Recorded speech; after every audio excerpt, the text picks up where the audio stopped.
Recording 6. Birthdays. This letter I received from Jason, who seems to hold something against me, for reasons I'm completely unaware of. It's getting worrying that I don't recognise any of these people, especially as these stories are getting more and more concise. This letter dropped through my door probably 2 days before my birthday, but I only opened it 2 weeks after because, I got busy, which makes the end far more worrying. Lisa, I have to be frank. Well, not really, because Jason is really not the same as Frank, but whatever. Lisa, I know we never saw eye to eye. You really wound me up a lot, frankly, and I was glad when you left. If this reaches you before your birthday, happy birthday. Melissa wanted me to say that. I only remembered yours was coming up because, we share the same day of being ejected from our mothers. I never thought I'd be reaching out to you again, but I have to admit, things began to get weird a while after you left. It's been almost a month since you left, and life has been going great. Melissa has moved in with me, and we were talking about getting a pet pelican. The village has been quiet and the Crullian people have not been seen in weeks. Leon got into college, thanks to you. However, something is going on. Something that not everyone in the village has noticed. So, about a week after the last storm, Mrs. Gino's shop was destroyed. Melissa, as usual, was over-helpful, and her and some other community members tried to clear it up and help Mrs. Gino reopen. But just as I was picking Melissa up before she got too carried away and tired herself out, it started. A large white van, adorned with a big tacky icon reading Bobby's, rolled into the village. A short, shiny man, layered in a thin, tight suit, and small tech items clattering out. He made a beeline for Mrs. Gino, ushering her away from everyone else, whispering quickly and waving paper and pens at her. I only saw this because, I was trying to get Melissa to stop sweeping up glass and come home and eat something before she fainted. The shiny man was meek and whiny before Mrs. Gino signed his papers. As soon as she'd done that, he was all grins and sped back to his van. He urged all the community members to leave the area as he opened up the large, shiny van. It seemed as though he was balancing several phone calls at the same time, as well as from the tech that seemed to be dripping from him. Melissa was angry about this short man calling him corporate and a bad sign. I didn't know what she was on about. Honestly, I thought she was going a bit loopy from overworking herself. As we drove home, she fumed in contempt. I had ignorantly thought the shiny man had looked nice. He'd been smiling and shaking everyone's hands. I thought he'd make a great addition to the village. As the week went on, the shiny man had brought in a lot more people with him. He brought Mrs. Gino's shop off her, and he'd been busy getting ready to open it anew. Chatter ran round the village, making us all wonder what he could be selling. Melissa had not been happy about it, and we all felt that she was bringing the mood down. Mrs. Gino had been paid off with, apparently, a very large sum. She wears a large fluffy coat wherever she goes now, and only buys the most expensive chocolates at the general store. It had all seemed fine until we woke up one day to the shiny man's ad campaign. We'd had leaflets through the door, billboards, flyers and banners covering every inch of the village. Melissa had nearly lost it by the streets, which appeared to be almost wallpapered over by leaflets that had been dropped. The ads themselves hadn't actually said that much, but still, everyone but Melissa had become excited about them. The ads were all the same image of this cheery cartoon character smiling and pointing at something covered by a large red curtain. Underneath read big opening this Friday. There was a real buzz about it. People were planning outfits for it as if it were a holiday. The village felt as though there was finally a positive after all that we'd been through. Things were on the up. Mrs. Gino's shop had been consumed by an enormous red blanket that covered the entire building. Teenagers had tried looking under it, but had been spooked off by loud alarms which would emanate rapidly when the blanket was touched. Melissa had continued to be pissy about it, complaining that this was going to wreck the village. one shop changed. I mean, who would have believed her? We fought a lot. Looking back, I maybe shouldn't have sided with a guy I didn't even know that much. He seemed great. The shiny man had been seen at the main hall shaking hands and speaking to the community leaders. Friday came, and it really felt like a festival. There was bunting, fireworks, and freebies being offered left and right. Melissa stayed at home, which wound up a lot of our friends, but I had made the effort. I dressed up and enjoyed the pre-opening party that the shiny man was holding. The shiny man made a big speech, which I was too drunk to understand, but it made everyone cheer. Then he pulled a rope, and somehow the large red blanket slipped off the back of the building, revealing the store front. At first, there was silence. I was at the back, so I was unsure as to what we were meant to be looking at. When the silence didn't cease, I made my way as quietly as I could to the front of the group. The front of the shop seemed nice enough. I didn't quite understand the silence until I realised that there weren't any products on display. We all must have thought they'd been robbed. The shiny man stood there proud, as though he'd accomplished something grand. He didn't seem pleased by the response, and took a moment before stepping up to the small podium, clearing his throat and sipping on a glass of water, which seemed to appear from nowhere. He smiled brightly out at the crowd, arm waving. "It fills me with great pleasure to open the newest franchise of Bobbies to this humble little place." I nearly choked on my free beer at the childish connection with boobies my brain had made. Bobbies takes on the challenge to expand horizons and grow its partners into better people. He took a pause for dramatic effect. "And all of you can be part of this. Any one of you can take part in this journey to success. All it takes is for you to buy one of our fabulous fabrications." He then slowly lifted up a red cushion and reached as though to take something off it. I couldn't see anything on the cushion, but the man seemed to be suggesting that we should be seeing something.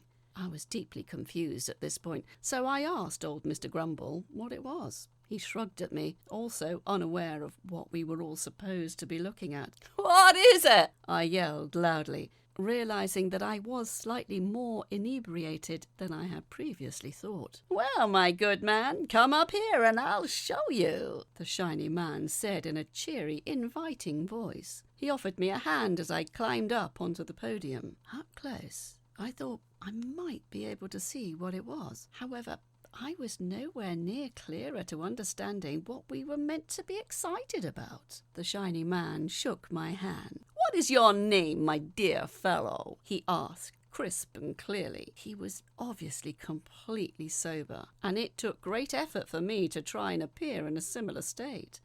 "Jason," I nearly burped out. "Give it up for Jason, everyone," the man said before clapping, and he turned me towards the crowd. Ceremoniously, he picked up nothing and slowly lowered the invisible thing in his hands over my head. At first, I felt nothing, but something slowly clicked. I felt as though I'd just suddenly sobered up. I could see everyone clearly. There were gasps from the crowd. They noticed the change as well. It felt invigorating, but I couldn't tell why. There was chattering of excitement. I felt almost overwhelmed by the stares and the atmosphere. I felt a boost of confidence and I let out a whoop. It was quite embarrassing, really. The crowd whooped back. The chatter became louder and louder. The shiny man smiled and clapped me as I stood there. I felt as though everything was speeding up until the man lifted the thing off my head. It was almost a sigh of sadness from the crowd. I felt a pang of depression hit and all the alcohol flooded back into me. I felt deeply embarrassed and ill. The faces staring at me became angered and annoyed by me. I stepped backwards, tripping on the small podium and falling suddenly flat on my arse. The shiny man placed the item back onto the pillow and looked at me in mock pity. "Thank you for that, sir. Can we get someone to help Jason? I think he might have had a little too much of the free alcohol." The crowd laughed with him as I was escorted off the stage. People asked me what it was like, and I told them, well, good, I think. I didn't know what to say. The shiny man kept talking, but I was too tired.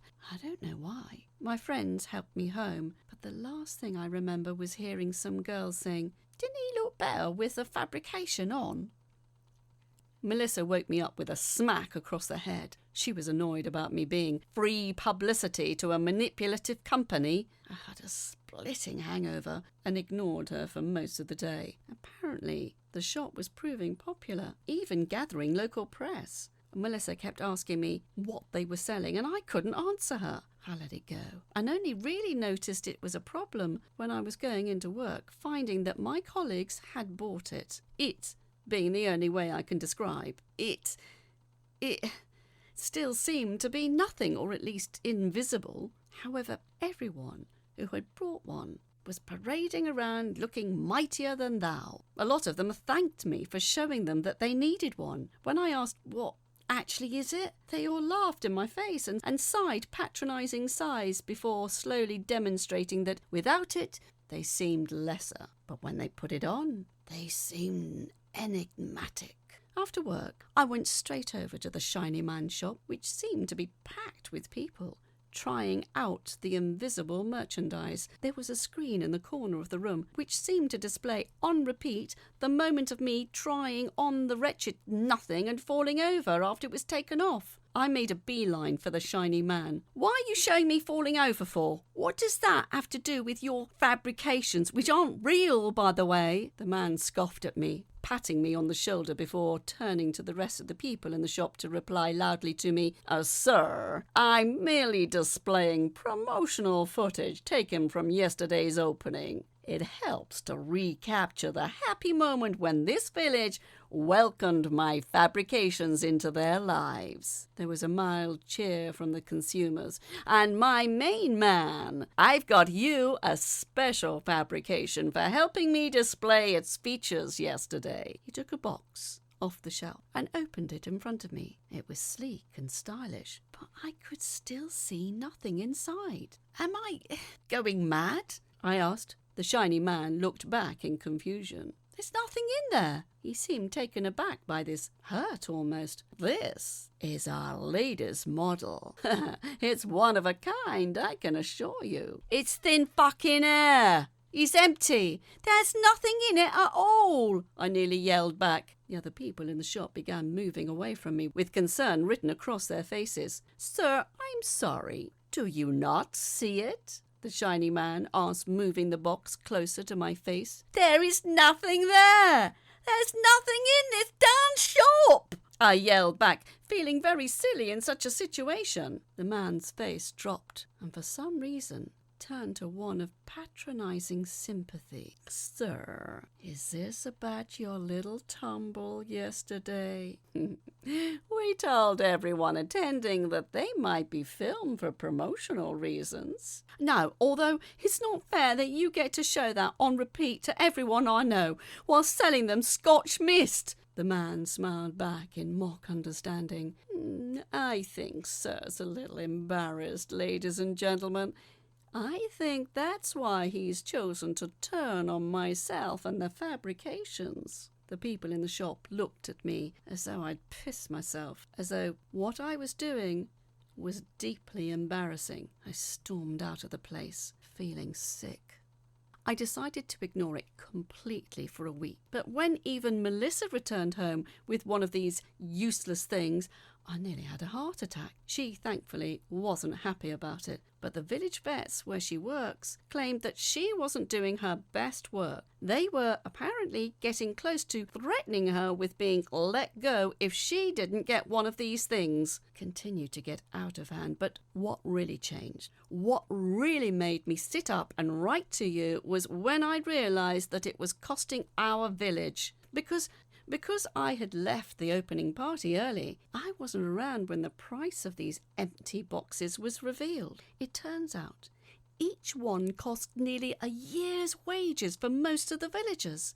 A lot of people who had jumped to buying it were paying on tick and are now finding it difficult to make ends meet. However, there was not a negative word said about it around the village, with most people suggesting they feel far better for having it. It's awful everywhere I go. It feels as though I'm bringing everyone down for not having one. The shiny man has mysteriously not been seen in the village since. As my birthday comes closer, my mum has suggested she's going to pick up double shifts at the shiny man shop so she can buy me one. She won't listen to my pleas to not do so. She's in love with it. I can see that this is not going to end. However, the shiny man has suggested he's planning on making more of these strange fabrications. Lisa, I know that this will not end soon. I think he's draining us of something, but I don't know how to go about telling people this. Melissa agrees, but she's too tired after work now. She never used to be, but she does seem happy wearing it now. I don't like it. Lisa, please come back. I begrudgingly call for your help, because even you would be better than this. Well, this is a very worrying story. I found a Bobby's in the Yellow Pages, but it was just a friendly window cleaner of the same name. Melissa sounds lovely. I'm not sure the same can be said about Jason, but I do sympathise with him. It does sound like his village is being held by something sinister. If these people would leave a return address or clearer locations, I could reach out to them. It's becoming quite frustrating.